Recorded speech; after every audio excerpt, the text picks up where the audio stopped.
Bonjour à tous, bienvenue dans nos lives quotidiens. Déjà, tous mes voeux pour cette nouvelle année qui démarre. 2024 s'en va avec son lot d'événements, heureux ou malheureux, mais aussi, j'espère pour vous, avec des ancrages forts, une projection vers 2025. 2025 donc arrive avec tous ces espoirs, toutes ces possibilités, toutes ces promesses. Donc en ce premier jour de l'année, je vous invite, si vous n'avez pas déjà fait, à faire le bilan de 2024 et faire le ménage aussi, le ménage au propre comme au figuré, le ménage dans votre vie, le ménage dans votre maison, le ménage dans vos relations, le ménage dans vos documents électroniques.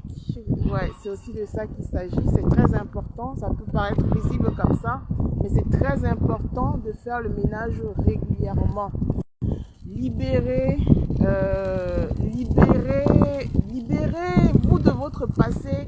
Libérez certaines personnes de leur passé quand cette histoire ne vous appartient pas.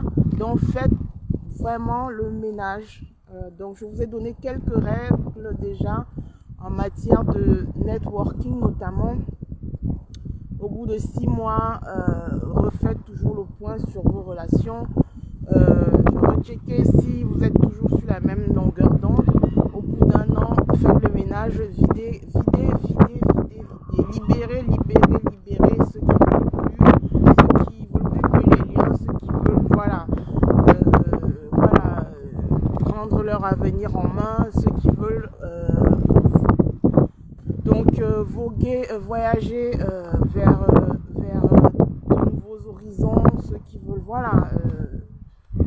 qui ont besoin de prendre le large, de prendre de l'air, take a breath, comme on dit. Alors, je suis Aristide Nadège Twindem, présidente du collectif Femmes Actives Noires.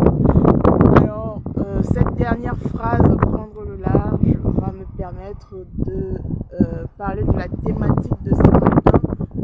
Donc, nous sommes toujours en famille, nous sommes toujours en période festive, de fin d'année, de bilan, de clôture, de nouvelles résolutions. Et donc, nous allons rester toujours sur la thématique du mode de vie dans la cellule donc familiale. Nous allons parler de ce mode de vie parce que j'ai plein de questions qui arrivent au collectif.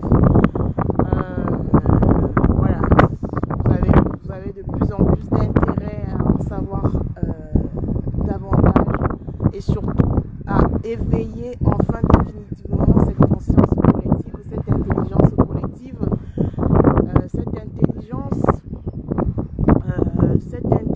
émotionnelle. C'est de ça qu'il s'agit quand on parle de savoir-être. Donc il y aura cet ensemble d'intelligences qu'il va falloir mettre en place. Et très souvent, il y a des intelligences qui dorment en nous et qui ne sont jamais, en gros, éveillées, qui ne sont jamais vraiment développées. On parle souvent du subconscient, on parle du sixième sens, on parle de l'intuition, on parle de tout un tas de choses. Mais tout ceci se travaille, ça s'appelle le savoir-être. Donc, on va prendre ces intelligences multidimensionnelles, on va les croiser et surtout, on ne va ignorer aucune de ces intelligences-là, qu'elles soient intrinsèques, émotionnelles, qu'elles soient économiques, qu'elles soient politiques, qu'elles soient financières, qu'elles soient académiques. Tout ceci, en fait, c'est un tout qui constitue l'être et c'est ça qui va en fait constituer au savoir-être, à la maîtrise du savoir-être. Et tout ceci, donc, vous l'aurez compris, part de l'individu, de l'être, de la personne, mais un individu, donc dans une communauté, dans une société, dans une culture tout entière, qui fait que il y aura des connexions et ce savoir-être sera perpétuellement challengé.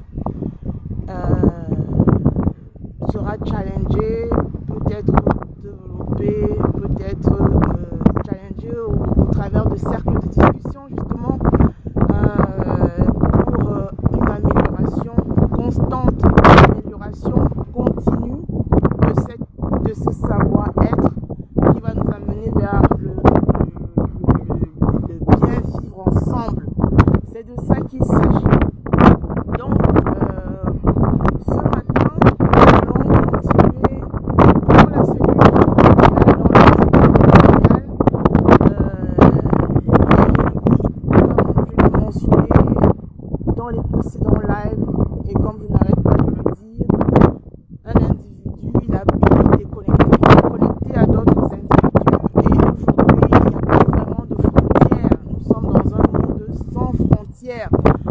Si tel n'est pas le cas pour vous, je vous invite à vous rapprocher du collectif Femmes Actives Noires, prendre votre package de coaching pour vous libérer définitivement de vos chaînes, parce que les chaînes elles sont dans la tête. Aujourd'hui, il n'y a plus de frontières. Il n'y a plus de frontières, je vous le dis, c'est réel. Il n'y a plus de frontières, que ce soit sur Internet, vous avez accès à tout. Aujourd'hui, vous êtes sur 5 continents à me suivre.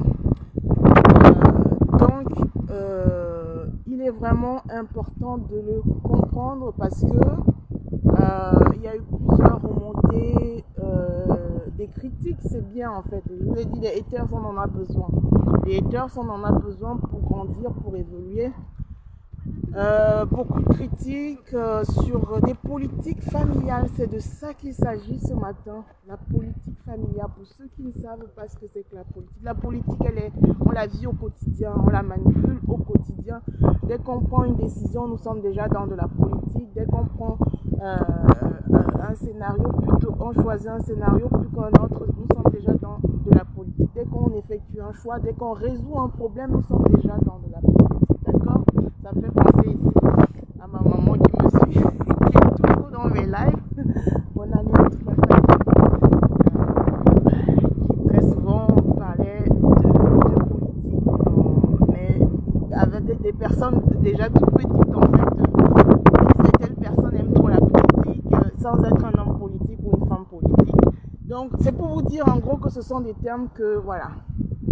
Qui sont vraiment accessibles. La politique, c'est pas ce que vous croyez, c'est pas des gens en costard, c'est déjà, comme je vous l'ai dit, chaque individu doit être le manager de sa propre vie.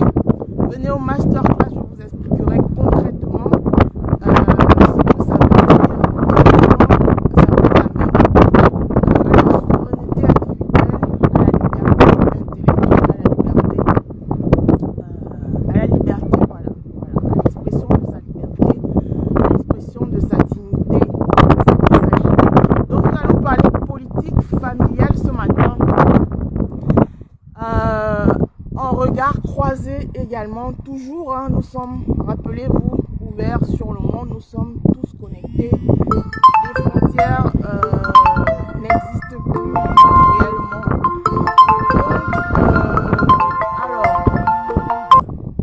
Donc, en termes de politique familiale, sachez que il a toujours existé vraiment tout progrès, tout ce que vous pouvez manipuler comme concept, pas vraiment de l'entité, de l'individu, de la cellule familiale. Et avec le progrès, on arrive donc à toutes ces entités de plus en plus en termes de dimension, de plus en plus conséquente. Donc on va parler de communauté, on va parler de famille, on va parler de tout un tas de concepts, on va parler de patrie, de pays, voilà. Mais on part, et bien évidemment, on part de la famille, de la cellule familiale. Voilà, les cellules familiales, ce sont les premiers cercles de discussion. Rappelez-vous-le. part d'abord de la famille. La politique, quand vous discutez en famille, quand voilà, vous discutez entre amis, quand vous établissez des discussions, donc vous êtes dans la construction, la réflexion, vous êtes dans la recherche de solutions pour le bien-être, et donc sachez par exemple que moi je veux parler précisément d'abord ici en France, les familles très souvent c'est aussi lié comme le contexte sociétal.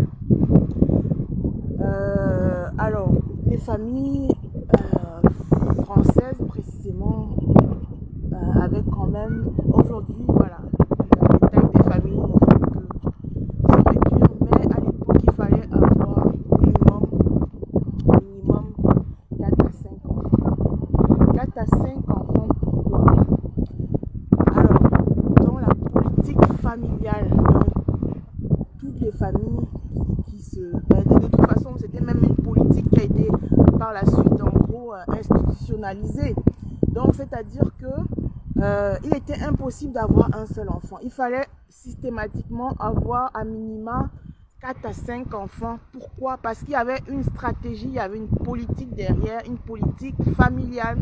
Alors il y avait un enfant qui était destiné à rejoindre donc le clergé, c'est-à-dire que voilà, il était destiné à devenir prêtre, donc à ne pas se marier. Il était destiné, il avait pour vocation, il était donné à l'église pour devenir un pèlerin, pour devenir un prêtre tout simplement avec sa vocation et son engagement dans la religion. Alors il y avait un autre qui était destiné à devenir militaire, donc à aller à la guerre, défendre les couleurs, défendre la patrie. Donc c'est pareil, on ne pouvait pas trop compter sur lui pour assurer la lignée familiale. Donc voilà, pareil pour les femmes, il y en avait qui étaient destinées au couvent notamment. Donc c'est pour vous dire, voilà, vous pouvez déjà entrevoir en gros les dessins en termes de politique familiale. On désignait déjà certaines personnes pour une certaine mission, et ça c'était les parents qui prenaient cette décision, et ça a été institutionnalisé parce que de toute façon on devait récupérer celui qui devait aller à la guerre. Alors en Afrique, je vais prendre le cas de la culture bamileke qui est voilà, un cas d'étude ici. Alors sachez également que dans les familles bamileke, il y a toute une stratégie. Il y a une politique familiale qui est mise en place. N'en déplaise à beaucoup, et très souvent ce n'est pas, on ne le crie pas. On ne le crie pas sur les toits, mais il y a bien une politique qui est appliquée très souvent dans les grandes familles, royales. Déjà, il y a des éloges tels que la mère du chef, le père du chef, enfin bref, surtout la mère. La femme a une place très importante en fait. On lui délègue déjà, même si elle ne peut pas accéder au trône, elle a une place de choix. Et les femmes, en gros, je n'arrête pas de le dire ici, donc je vais le répéter, les femmes dans la culture africaine, de façon générale, mais dans la culture bamileke particulièrement, il n'y a aucun bamileke qui va laisser sa fille partir, sortir de la communauté, parce que c'est une source, c'est un pilier fort. Les femmes bamileke, on ne les laisse pas partir. Je vais vous expliquer pourquoi. D'abord, comme je vous ai dit, il y a toute une politique familiale qui est mise en place dans les grandes familles. Et très souvent, malheureusement, donc comme je vous dis, les femmes ont un poste, elles ont souvent un poste attribué, attitré même. Donc il y a la mère du chef,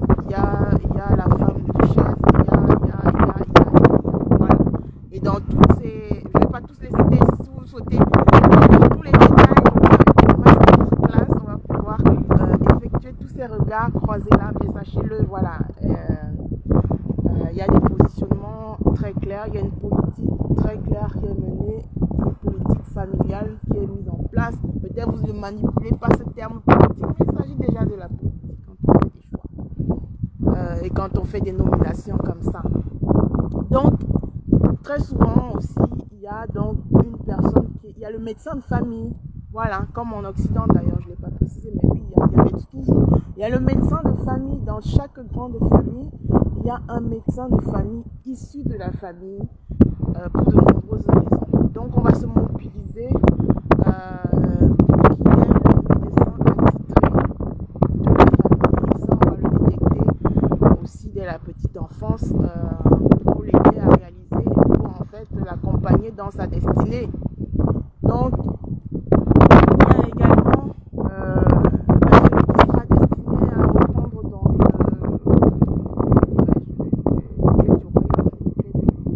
la succession, comme on dit. Et bon, en Occident, c'est souvent l'aîné de la famille, mais non, dans les familles validées, c'est pas comme ça. On va le choisir.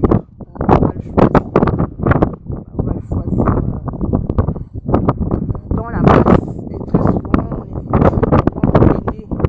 Vous voyez déjà qu'il y a une politique très forte. On évite de prendre l'aîné pour plusieurs raisons. Pour que justement ce soit secret, qu'on ne sache pas d'emblée qui sera l'héritier du trône. Et aussi pour plusieurs raisons. Pour pas qu'il lui arrive malheur, pour pas qu'il soit détruit, pour pas que le mauvais œil, pour plein de raisons. Donc on ne peut pas. On évite que ce soit l'aîné.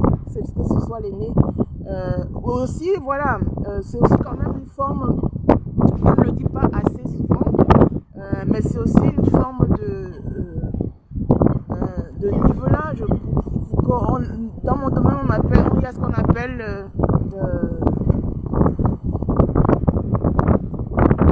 la concentration, le DOS. C'est en fait la concentration de tous les pouvoirs entre une seule main. Donc, si on prend l'aîné, par exemple, déjà l'aîné, il y a quand même une forte hiérarchie dans les familles, en tout cas dans les familles africaines, donc ils se doivent beaucoup de respect aux supérieurs, aux aînés, comme on dit. Et donc, pour démocratiser un peu, pour pas qu'il y ait cette concentration de pouvoir, donc on ne donne pas forcément la succession à l'aîné de la famille. Et aussi d'ailleurs, même dans le choix de la femme, très souvent on évite, l'aîné malheureusement ne doit pas, comme ici, comme en Occident, de toute façon dans les monarchies, là pour le coup c'est pas l'héritier, mais vous voyez, entre termes de regard croisé, on voit qu'il y a quand même une forme de démocratisation, si on peut dire, d'éviter d'assommer en fait le bas par le poids de la hiérarchie. Donc l'aîné n'a pas vocation, par exemple, à choisir une femme beaucoup trop belle, parce que voilà, ou trop. Il faudrait pas qu'il soit too much, quoi, parce que non seulement ça peut susciter le mauvais œil, mais également ça peut, les autres, comme ça représente un exemple à suivre, c'est lui qui ouvre le chemin, donc ça peut mener en fait au découragement pour ceux qui n'y arrivent pas. Donc aujourd'hui, avec l'ouverture et les connexions interculturelles et autres, on évite aussi par exemple, que l'aîné de la famille aille chercher sa femme parce que sinon, c'est la tête de rang. Donc, comment voulez-vous suivre une tête de rang qui en fait n'est pas le gardien de la communauté, le gardien de la culture? C'est tout simplement pas possible. En Occident aussi, de toute façon, c'est pareil. L'héritier du trône, en fait, ne peut absolument pas épouser. Ça, c'est écrit dans la loi. Il ne peut pas épouser issu d'une culture trop différente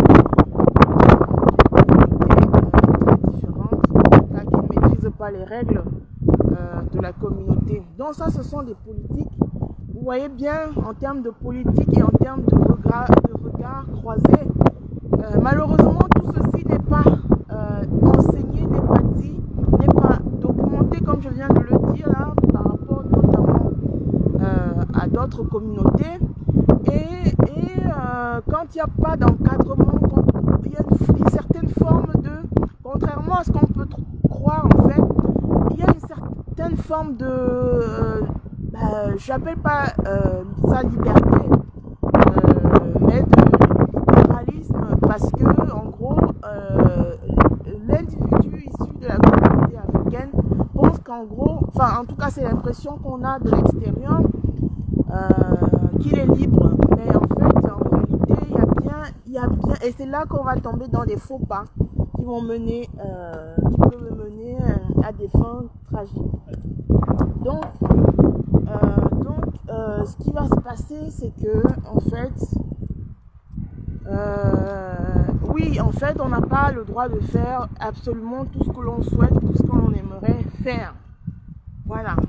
Dans certaines communautés, c'est clairement dit, c'est clairement documenté. Dans d'autres, ça l'est beaucoup moins. Voilà, c'est vraiment à la charge déjà des parents. C'est à la charge un peu de tout un chacun dans la communauté. Qui, en fait, ça fonctionne un peu en modèle blockchain. Chacun a un bout de l'information. Et même très souvent dans les successions chez le notaire ou dans les communautés,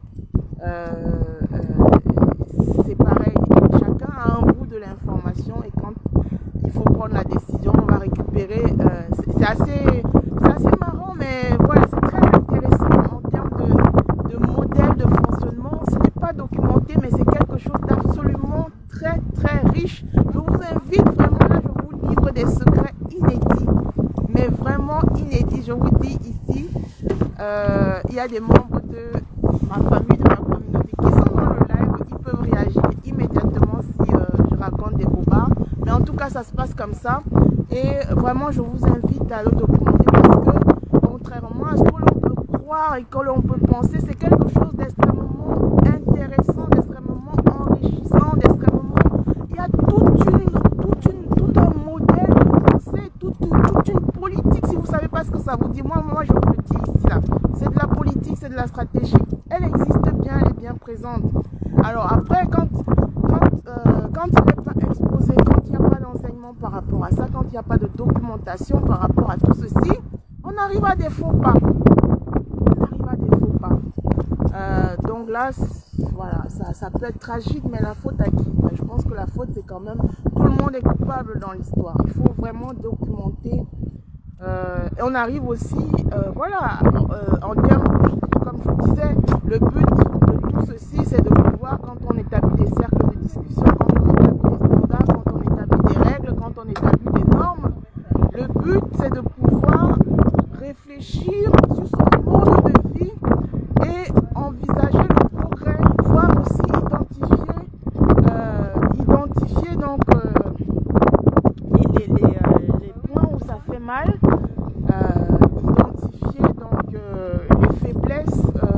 les faiblesses du système et pouvoir y remédier en discutant. Mais tant qu'on ne met pas tout à plat, ben c'est très compliqué, et on le voit en fait.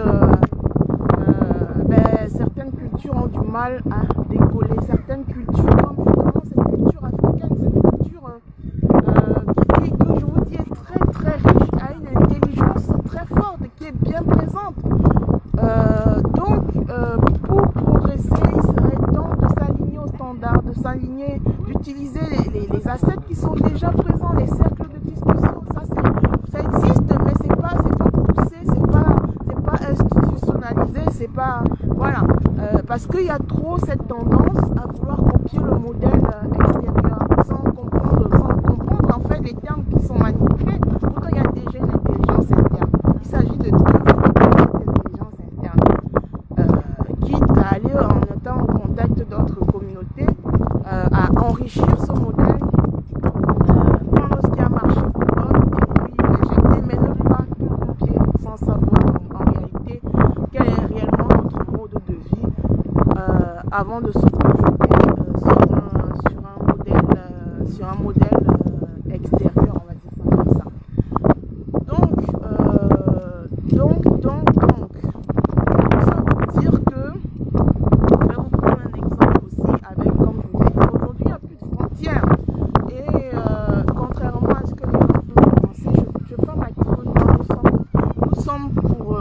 nous sommes pour les ponts, mais les bons ponts, comme je vous le dis encore ici, parce que malheureusement, et c'est aussi pour ça que je vous invite vraiment à venir rejoindre notre classe et à réfléchir très sérieusement aux stratégies que vous mettez en place, parce qu'on ne vous donnera jamais le meilleur choix. Donc si vous n'avez pas réfléchi en fait à la stratégie que vous mettez en place, voilà, très souvent ce sera des barrages qu'on mettra en face de vous. Et si vous n'avez pas cette vision, vous pensez que c'est un pont qu'on essaie d'établir. Je vous ai expliqué dans le live précédent qu'un mauvais pont peut anéantir tout un village. Donc si vous ne réfléchissez pas et très souvent en fait vous pensez que c'est un pont que vous êtes en train de faire, mais c'est une barrière qu'on est en train de vous mettre en place. Je vous ai parlé également du code noir. Donc c'est pour vous dire que quand vous vous projetez, effectivement il n'y a plus de frontières, mais justement ça devient très dangereux. Très dangereux parce qu'on a l'impression qu'on a le droit, que tout est possible. Mais non, tout n'est pas possible. Il y a besoin justement de booster cette intelligence-là pour tirer le meilleur parti. Le meilleur parti de ce monde sans frontières,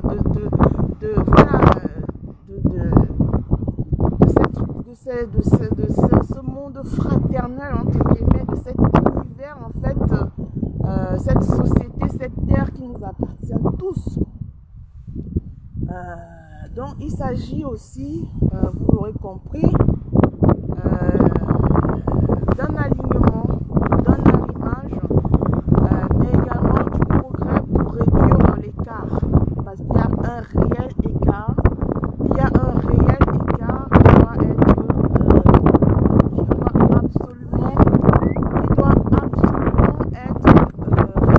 Parce qu'aujourd'hui, comme je vous dis, là je vais encore rebondir sur notamment le gouvernement qui était designé par Trump ou par les héros là récemment. Le message il est clair, il est clair. Le message il est clair. La communauté noire n'a aucune identité. C'est de ça qu'il s'agit. C'est ça le message. C'est de ça qu'il s'agit. Parce que s'il y avait une réelle identité, on aurait designé un gouvernement où chacun puisse s'identifier, y compris donc la communauté noire. Moi, quand je prends mon miroir, là, je ne me vois pas dans ce gouvernement. Il y a un réel problème. C'est de ça qu'il s'agit. Il s'agit, on en revient encore là-dessus, d'identité. Même s'il n'y a plus de frontières, mais même en n'ayant pas de frontières, chacun a une identité, chacun a un ADN propre. C'est comme si on dit oui, nous sommes tous de la race humaine, donc on ne peut pas identifier Marie, Pierre. Non, on a tous un ADN, et c'est de ça qu'il est question quand on parle d'identité. Ça veut dire que c'est une identité reconnue.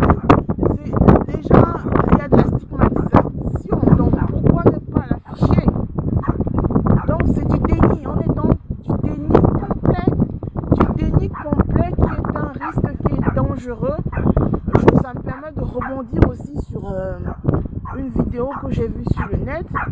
Alors le monsieur, il s'insurgeait contre le gouvernement, donc c'est un Français blanc d'un certain âge qui devait avoir bien plus de 60 ans. Et lui, les critiques qu'il faisait par rapport au gouvernement de François Bayrou, c'est qu'il disait qu'en gros, tous les postes régaliens ont été donnés à des personnes qui n'ont pas d'enfants. Vous comprenez? Alors, donc, quand on parle du mouvement du collectif Femmes Actives Noires, et que les gens s'insurgent, que disent, voilà, c'est de... Non, mais il s'agit de défendre son identité. Il s'agit de défendre son identité. Parce que le monsieur, qu'est-ce qu'il disait? Il disait, oui, ils n'ont pas d'enfants, donc demain, s'ils décident que on envoie tous nos enfants à la guerre, contre la Russie, en tout cas la guerre qui oppose la Russie à l'Ukraine, ou qui oppose Israël à l'Afghanistan. Si on envoie tous nos enfants là-bas et qu'on les tue, eux ils n'ont pas d'enfants, qu'est-ce que ça peut leur faire?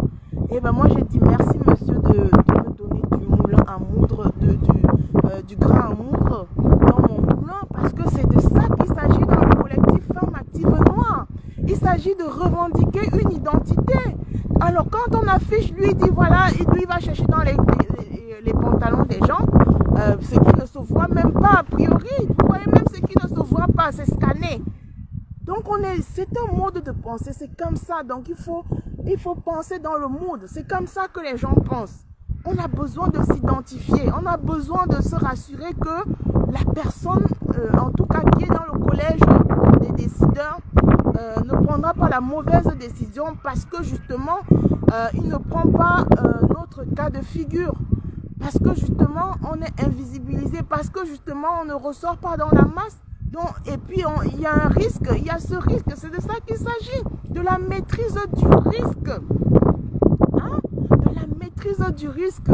Alors, quand il n'y a aucun noir, je vous ai parlé d'une autre vidéo, un gouvernement qui avait décidé qu'on allait aller ramasser je crois que c'est des réunionnais, donc là-bas, il n'y a que des noirs principalement. Donc, c'est d'anciens esclaves noirs. Donc ce ministre-là, à l'époque, dans les années, je pense 60, 62, enfin dans les années 60 en tout cas, il avait décidé qu'on allait récupérer donc des Noirs de la Réunion, parce qu'ils avaient très peu de moyens, qu'ils étaient pauvres, mais appartenant à la France, qu'on allait les envoyer dans les champs, dans la Creuse. Dans les champs, dans la Creuse, on est dans l'esclavage pur, donc sans aucun salaire ni rien, sans demander leur avis, déplacer des populations comme ça pour les amener à travailler gratuitement. Voilà, il y aurait eu un noir dans le gouvernement, il aurait dit attention, attention, des pauvres il y en a partout, pourquoi aller seulement puiser des noirs là-bas et les envoyer dans des territoires exclusivement blancs d'ailleurs pour travailler dans des champs? Pourquoi? On est clairement dans une politique où en fait il n'y a pas d'identité. Il n'y a pas d'identité. Donc quand c'est comme si, voilà, je vous ai dit aussi que j'étais contre, mais vraiment contre, je le répète ici, contre l'adoption interraciale. Parce que certains, bon, j'ai eu des discussions là-dessus, il y en a qui, en fait, n'enviez pas les conditions que vous ne connaissez pas. Évitez d'envier des conditions que vous ne connaissez pas. Je vous ai toujours dit ici. Et c'est pour ça qu'on en revient toujours là. Hein? Arrivez à vous identifier dans une situation avant de comparer. Comparer ce qui est comparable. Quand on dit comparer ce qui est comparable, c'est-à-dire qu'en termes d'identité, on a à peu près la même chose. Alors, si vous n'avez jamais vécu l'adoption, n'enviez pas du tout. Et moi, je suis contre. Les retours sont catastrophiques. Déjà, est-ce qu'un noir peut adopter un blanc? Je ne pense pas. Est-ce qu'un noir peut quitter d'Afrique, venir adopter? J'ai déjà fait une vidéo là-dessus, donc je ne vais pas revenir là-dessus. Mais en tout cas, en termes de résultats, à 95% d'enfants adoptés finissent dans des asiles pour fous, ou finissent drogués, ou finissent... Mais c'est catastrophique, c'est catastrophique. Et en général, en fait, ils s'enfuient. Ils s'enfuient. Donc, il ne faut pas envier. J'ai envie de vous dire, même un chien, ben, il est adopté dans la famille, mais il ne deviendra jamais. Voilà, c'est pour ça que je dis interracial, vraiment à éviter. À éviter, le conseil que je vous donne, l'adoption interraciale, à éviter. À éviter. Ce n'est pas naturel, je vous le dis ici et je répète, ce n'est pas naturel. Ce n'est d'autant pas naturel que si dans un gouvernement, on n'arrive pas à projeter une personnalité noire par reconnaissance de cette identité, ça veut dire qu'on est toujours dans le déni. On est toujours dans la suprématie de race, blanc, noir, asiatique, machin. C'est pas normal, c'est totalement anormal. C'est totalement anormal. Je peux vous dire, un chien, on l'amène partout. Mais voilà, il reste un chien. Voilà, on l'amène en vacances, il est dans la maison au chaud. On a besoin, on le soigne quand il est malade. Si on doit l'opérer, on l'opère. Mais dans cette famille, ça restera un chien. Retenez-le. Alors, donc, je pense que j'en ai vraiment beaucoup dit dans ce live. Ça m'a permis d'aborder. Il y a eu beaucoup de questions. Il y a beaucoup de discussions. C'est bien. Donc, vous voyez, je vous donne ici des solutions. Je vous donne des pistes. Donc, la politique, je vais rester sur ce sujet-là. La politique familiale, elle est bien présente, elle existe. Si vous ne savez pas manipuler ces termes-là, je vous invite à venir donc au bootcamp femmes du collectif Femmes Actives Noires. Nous vous donnerons les clés de votre liberté, les clés de votre souveraineté, les clés pour améliorer vos conditions de vie. C'est de ça qu'il s'agit. C'était Aristide Nadège Twindem, waouh, présidente du collectif Femmes Actives Noires. Je vous souhaite de passer de bonnes fêtes de fin d'année. Donc, en ce premier jour de l'année 2025, de prendre de bonnes résolutions et d'amorcer enfin cet alignement, cet arrimage communautaire. Ça, ce sont nos objectifs dans la communauté Femmes Actives Noires. Bonne journée à vous.